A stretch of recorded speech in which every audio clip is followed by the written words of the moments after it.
Okay, guys, welcome back to the channel. I'm Elliot. I live in a small town in the middle of nowhere, and it's beautiful, and I love it. And I got my dog. Hi, baby. Hold on. Let's see. Woo woo dog. This is a. You can go outside. It's okay.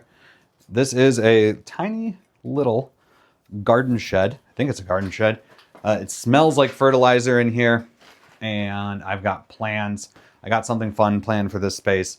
But for now, it feels like we're outside. I got the door open. That's where the tripod is. I got the windows on the side, letting light and air through. I got holes in this wall. You see one over there. You could put your hand through that hole. So I kind of feel like I'm outside, even though I'm not. And today, you're like, where's the side hustle video? Where's the rural living video? We'll get there. We'll get there. Calm down. Oof. Calm down. It's okay. Today, I'm going to talk about the one thing I wish I knew before I started all this side hustle, additional income shenanigans, let's call it. So here's what I wish I knew. That was a big truck. Here's what I wish I knew before I got started in all of this. I need a chair. I don't have a chair. That's okay. Okay, so the one thing you need to know before you start doing more work is you need to know, when is it enough? Maybe it's a game you're playing, you just want to get more money and see the money number go up, and like that's the score. Okay, if that's the game you're playing, go ahead and play that, and you'll hit a point where like you want a different scorecard. That was a little truck. So you'll hit a point where you want a different scorecard, and that's okay. So I had a chance to work for myself. I have videos all over this channel on like how you can make some money if you need to make some money. But first you need to figure out if you need to make money. Let me get into that. When I didn't have a job and I had bills and I realized how insanely expensive buying your own health insurance is in America, $1,000 a month even if I don't get sick. So 1,015 USD for one person who's healthy, not on any meds. I lost 70 pounds. Like, I have a good BMI.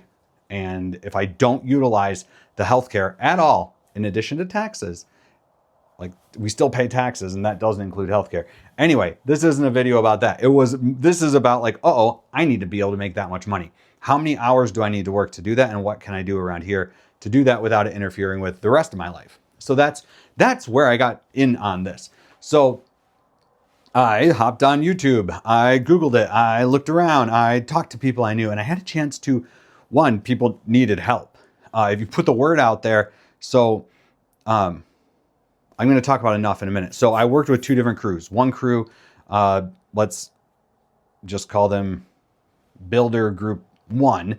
Builder Group 1 took every job they could. If they couldn't do it, they subcontracted it, tried to take whatever their margin was. I don't know how they figured that out.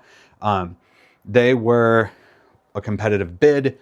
They were always working. They worked really hard. They worked late, and they were always working. And they were always talking about how bad their bodies hurt, or how unreliable all the people they were hiring to do the work were.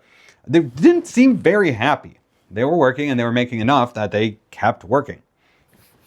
Let's talk about Carpenter Group 2. Carpenter Group 2 was a very small crew. It was just two people. And I put the word out that I needed work, and one of them had a minor injury and one of them had some other stuff going on, and they said, sure, come out, we'll see if it works. And I was like, well, first of all, I can follow directions and I can use tools without breaking them. So there's that. And it worked. And so I was working with these guys and I learned a couple things right away. And this is something you need if you're going to start a side hustle, a way to differentiate yourself on value and on price, not on like commodity and race to the bottom. So the first crew bid the job as competitive as they could, do the job. And they frankly, they needed to do it cheap. Okay. So they found a way to do it cheap. There's a triangle and it's good, fast, cheap. Pick two. They were fast and cheap. They were not good and fast. Okay. And so that's the value triangle. I can see kind of the triangle behind me. That's kind of fun. Okay, so group A, competitive, just get it done. Commodity pricing. Anyone could do that. Group 2, Carpenter Group 2, they were building a very fancy, very nice composite deck on a very nice lake home. And the number of problems they ran into as someone outside of the industry was jaw-dropping. Like the composite decking was shipped just clearly defective, warped, rubbed wrong on top. Like it's a composite. Like it should come out of like whatever the press roller thing is. Like it should come out good to go, and it wasn't good to go. But they still just like put it on the truck and sent it.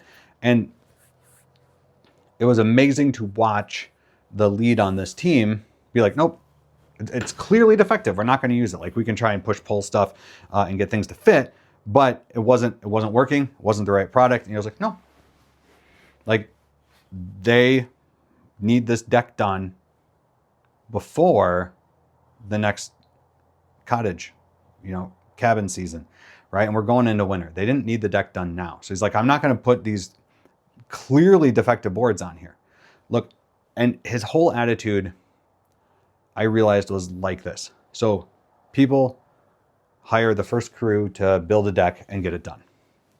People hire the second crew because they want a place for their kids to play when they're at the lake house, or they want somewhere to socialize comfortably while other family members are playing at the lake house.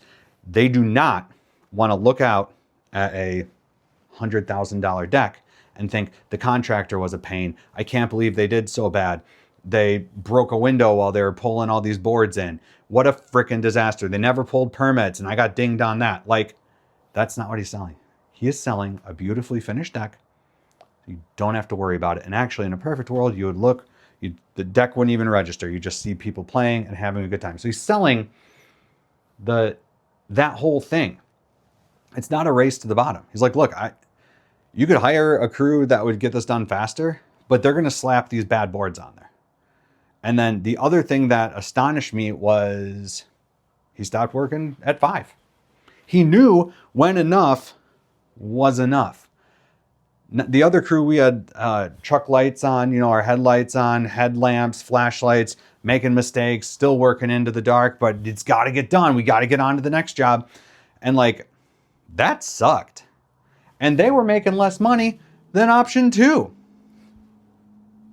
Why would I was just flabbergasted. So 1, know when enough is enough. Know when the workday is enough. Know when the stuff is not good enough.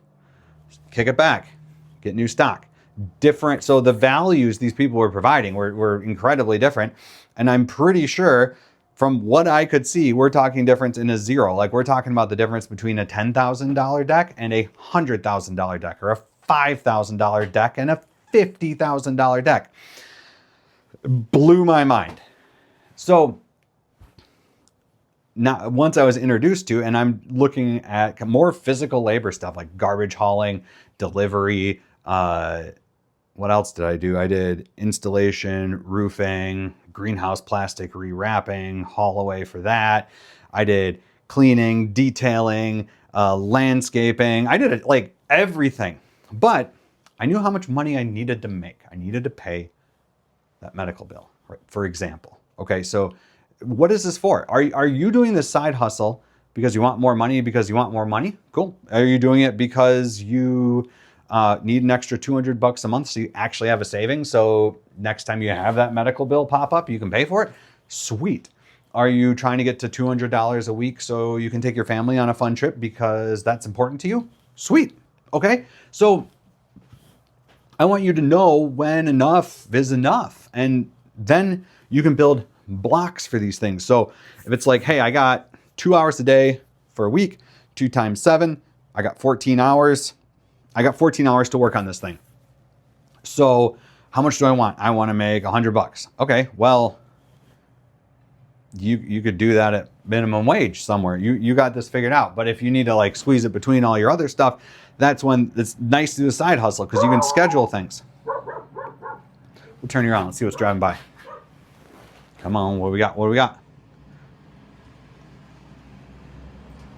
Little truck. Oh no, bigger one. Come on, come on, come on, come on. Let's go.